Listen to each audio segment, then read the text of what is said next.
The rise of the internet has created significant change in the way news broadcasts operate and communicate with audiences, and the way audiences can respond to transmissions of information. More people are turning to online sites to receive news than ever before. Over 50% of surveyed Australians use social media to access their news, with Facebook earning the primary means of access to information for 44.7% of users. This has both pros and cons for distributors of information. On one hand, this online information superhighway allows for news to reach large audiences instantaneously.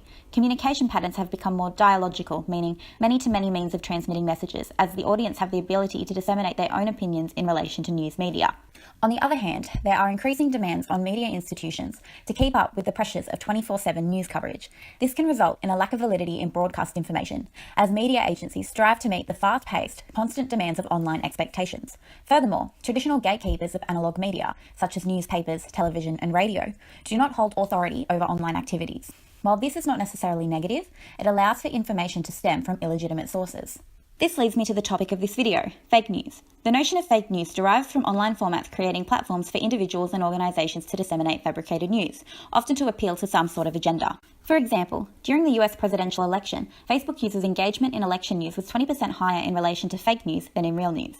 Fake stories such as Pope Francis shakes the world, endorses Donald Trump, and WikiLeaks confirms Hillary sold weapons to ISIS received major attention during election time. So why is it that fake news has become such an issue in modern society? Why is it that forums can so easily distribute falsities? And to what degree are audiences applying critical thinking? As Irene Contra stated, we have, as a free people, freely decided that we want to live in some post-truth world. In a time where individuals can pick and choose the information they consume, people often select content that adheres to their fixed views on identity and culture.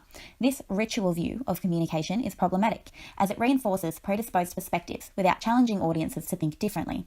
However, this is not always the case. Despite previous claims, the audience are not always passive and naive. In the recent case of the Las Vegas shootings, numerous theories and conspiracies circulated social media sites. Multiple titles flooded online forums, such as Police Release First Body Cam Footage of Las Vegas Massacre, NBC News Caught Selectively Editing Evidence of Multiple Shooters Video, and Suicide Note Seen in Vegas Shooter's Hotel Room Finally Explained. However, online users were not so quick to accept the information provided. There were a variety of both adhering and challenging viewpoints observable in the comment section.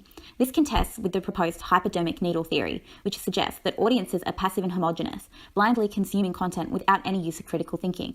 Evidently, both broadcasters and audiences are challenged with differentiating fake news from accurate news, and subsequently combating the dissemination of false information.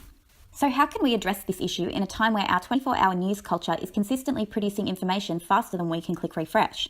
It is recognised that Facebook provides users with information that adheres to their beliefs, rarely, if ever, showing articles that may challenge a user's predisposed opinions. Creating algorithms that provide more news diversity, while simultaneously lowering the commonality of fake news circulation on Facebook, could prove to be effective. Numerous fact-checking organisations are affiliated with social media sites, working together to uncover suspicious news pages and articles in order to debunk such stories and inform audiences of their disputed status. Organisations are also working towards an automated fact-checking system, which would significantly accelerate the rate of determining fake news before it can circulate. With the assistance of third-party fact-checking, having a clear warning on suspicious news could increase critical thinking in audiences, potentially questioning flagged articles. Users may also be less inclined to participate in sharing such articles if it is clear that the information is unreliable, which would assist in debilitating transmission.